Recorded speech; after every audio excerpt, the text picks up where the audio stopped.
Hi, Pete Mark, Colorado probate expert here in Denver, Colorado. Today, I'd like to talk with you a little bit about deeds and the purposes of each type of deed. There are several different types of deeds which a seller may offer a buyer in any given real estate transaction. The first, we need to know what a deed is, right? So, the deed is a legal document that's used to transfer ownership of a property from the seller or the current owner to another person, typically the buyer. Now, on the deed, you're going to find the name of the seller, known as the grantor, and the name of the buyer, that's named the grantee, as well as a legal description of the property and other information. However, in order for the deed to be quote unquote official, both parties must sign the document. We'll discuss in a minute how requiring a seller's signature on the deed becomes an issue when selling a property that is going through probate. So now that we know exactly what a deed is, let's talk about the different types of deeds and what each deed does. There's actually 9 different types of deeds here in Colorado, but most people are familiar with and use only the top 3. So those 3 are the general warranty deed, the special warranty deed, and the quitclaim deed. Now, there are, like I said, other types of deeds. Most people only use them when they absolutely have to. And those 6 types of deeds are a beneficiary deed, bargain and sale deed, tax deed, and lastly, a sheriff's deed. I'm not going to be going over these types of deeds because, first of all, I'm not an attorney, and 2, because I don't see them that often. As you might surmise, I specialize in probate cases. So now the most widely used deed is, like I said, the general warranty deed. Now, this type of deed is used to inform a buyer that a seller, which is the current owner, correct, is representing that he or she, or both of them, owns complete title to the property, free and clear of any other ownership claims, liens, or encumbrances, and that no other person will, down the road or in the future, be able to make any valid ownership claims to the property. And if somebody just happens to do that in the future, the seller is saying that they will defend the new owner's title to the property, who would be the buyer, right? So that just leads into a whole nother discussion about title insurance, and I'll go over that in another video. The time frame a general warranty deed covers is basically it's the current owner, and it covers the time that the current owner, or seller in this case, owned the property, back essentially to the beginning of time when records were kept. So that's a general warranty deed. The second type of deed that we see a lot is the special warranty deed.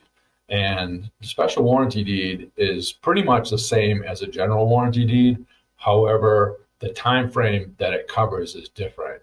So with a general warranty deed, like I said, it goes to the beginning of time, goes backwards to the beginning of time.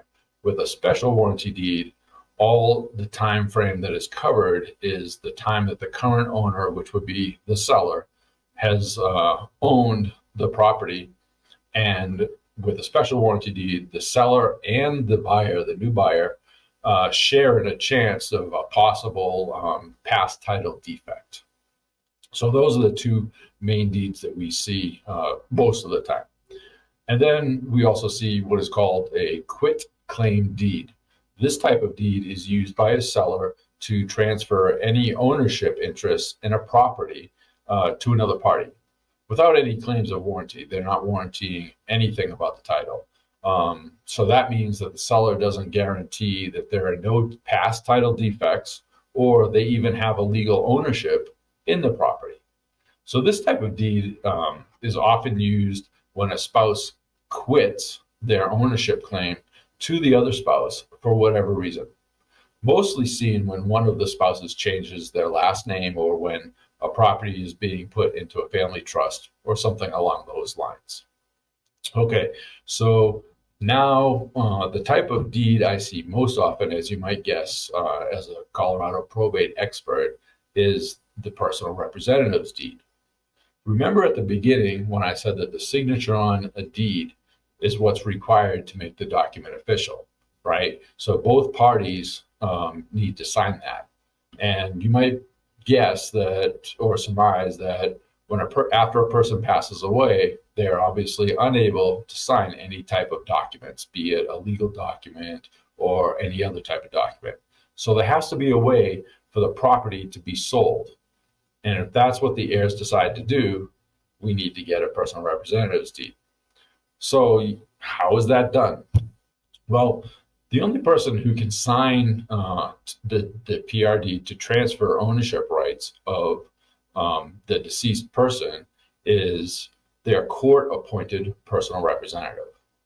Now, there's a whole process that somebody has to go through, whether you're a family member or not, to be appointed as a personal representative for an estate. And again, we'll discuss that in another video. But for now, for the purposes of this video, let's just assume that there is a court-appointed personal representative.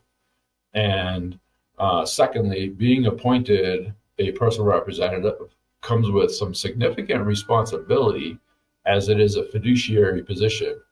And that means that a personal responsibility can be held liable, just like an attorney or a doctor or even a real estate agent, for actions they may take or they may not take while administering an estate.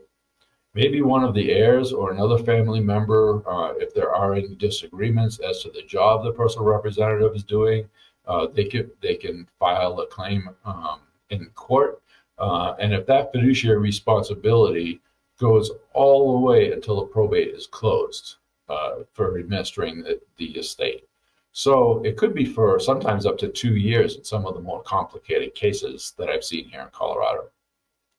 So having learned about the fiduciary responsibilities of the personal representative and the purposes behind the different types of deeds, a PR representative deed is that it severs or it ends the responsibility for the personal representative to the real estate portion of the estate. It used to be that a personal representative's deed could only be drawn up by an attorney. However, in the past few years, the Colorado legislature has passed legislation allowing title companies to draw up the personal representative deeds. However, very few title companies are willing to do it, and they would rather have attorneys handle them. So that's pretty much how it's always done here in Colorado. So that's one reason why you need an excellent family law or probate attorney. So moving on, so a trustee's deed is pretty straightforward, and as you might guess, it's similar to a PR deed, only it's used when the property is in a trust, and that obviously would be drawn up by an attorney, and most likely it's the attorney that is handling the trust or has formed the trust for the family or for the individual. So that is deeds in a nutshell. As always, if you have any real estate or probate questions, feel free to give me a call, contact me by email. My email address is pete.marck@gmail.com, or you can call or text me 720-203-8812. And if you feel so inclined, you may even check out my website, which is frontrangehomes.us. That's .us, not .com. There's a whole section on there about the responsibilities of a personal representative, who's responsible for what, and some other things on there. So I hope you've enjoyed this video. I know it's a little choppy. It's just getting used to the camera.